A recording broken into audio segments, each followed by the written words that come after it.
Hey stars, it's Quinn, here for today's news. And I'm Savannah. We are your new Tuesday anchors. Today is Tuesday, November 4th. And it's a C4 day for special area classes. Have an awesome day, stars! Congratulations to our academic team. They won their meet against Sunnyside last night and will advance in the tournament. They will take on Harrison Hill tomorrow. Good luck, academic all-stars. Today is my personal favorite day. What's today? It's National Candy Day. Did you know that the word candy was adopted from the Arabic word kandi? What does kandi mean? Kandi means to be made of sugar. Wow, I have another fact too. Did you know that eating too much candy can hurt your brain? I didn't know that, but at least I know that now. Too much sugar is never good.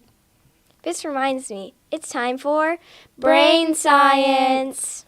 Let's talk about having a growth mindset and how to respond to mistakes. Savannah, I have a question for you. What is it? If you make a mistake, does that mean you aren't very smart or just not good at something? Of course not. It means you need more time, practice, and instruction to learn something new. I think it's time to learn about birthdays. Happy birthday to Yoel Garcia Espinosa Alina Smith Mordock. and Zion Wilson. Have a good birthday, stars! I'm ready to hear about lunch. Today's meal is an open-faced beef Manhattan. Or a baked ravioli with garlic toast. For your sides, you can choose onions, carrots. Or a spinach and tomato salad. It's time for a funny joke of the day. What do you call it when a chicken sees a piece of lettuce? I don't know. What? Chicken Caesar salad. That's a real neat slapper. That funny joke was from John and Miss Weber's class. We need more hilarious jokes like that one. You can put it in the mailbox outside the library. Or type it and send it to abetvjokes@gmail.com. Looks like our time's up. We have Miss Rad's second graders leading the pledge. Make it a fantastic Tuesday, stars! Hi, my name is Alexis. Hi, my name's Kalia. Hi, my name's Jaya. Hi, my name's Sage. Hi, my name's Kaylin. Hi, my name's DJ. Hi, my name's Amaya. Please rise for the Pledge of Allegiance.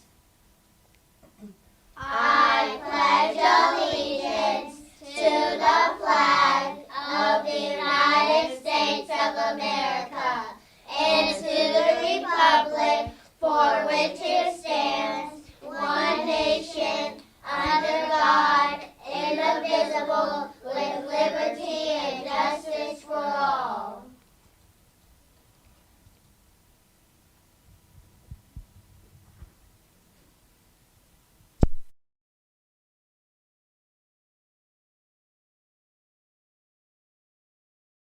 Hello, learners. When we think of the future, we might think of flying cars, space travel, and artificial intelligence programmed to get smarter. Imagine that. If you could just rewire your brain to get smarter. Well, guess what? You can. And you already do. We've already learned that when we make the choice to turn a challenge into an opportunity, our neurons begin communicating by sending signals to one another. When we lean in and put in effective effort, the signals get stronger, and eventually, with practice, persistence, and productive struggle, the neurons connect and zap! We grow and get smarter. Today, we're going to learn how our beliefs about our own ability to learn can actually rewire our neural pathways and make us smarter. No computer chip implant required. It all starts with something called the mysterious second flash. Are you curious? Let's fire up our neurons and learn something new.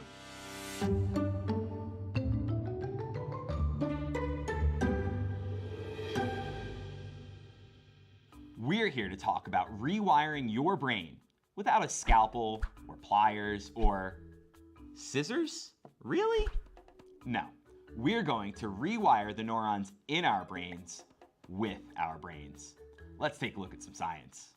Researchers wanted to find out what happens in the brain when we make a mistake.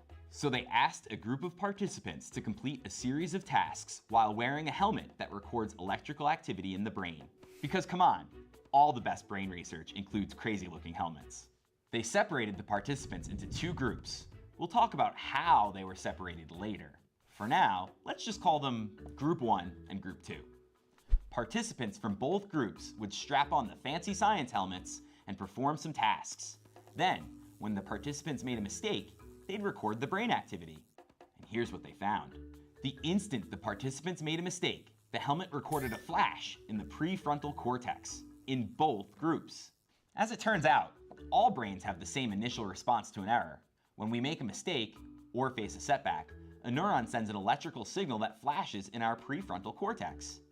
Hey, you know what the prefrontal cortex is? That's our smart part, the part of the brain that helps us think and make smart decisions. This first flash means that all of the participants were aware that they made a mistake. The researchers called this the whoops signal. Cool technical name. But what's really interesting is what happens just a fraction of a second later. After the whoops response, the first flash, the scans in group 1 showed that activity in the prefrontal cortex went back to normal. This meant that their brains didn't think anymore about the mistake. But the scans in group 2, just an instant after the mistake, had a second flash. The brains of the group 2 subjects became more active. That means more neurons firing. So instead of wanting the mistake to go away, the group 2 brains were saying, I'm curious. Here's a chance to get better. It's time to gear up. The participants in group 1 made a mistake and wanted it to go away. And the participants in group 2, they made a mistake and recognized it as an opportunity to grow. So what was the difference between these two groups? Was it adults versus kids? Boys versus girls? People who put pineapple on pizza versus no pineapple? No. The only difference was this. Group 1 was full of people who thought that their intelligence was fixed and unchangeable. They believed that they were born with the amount of intelligence they were always going to have. They didn't believe that they could get smarter. But group 2, they believed that their intelligence was malleable, that it could improve. And this belief rewired their brains until the belief that they could improve and get smarter wasn't just a thought, but a physical change in how their brain responds to challenges. That was it.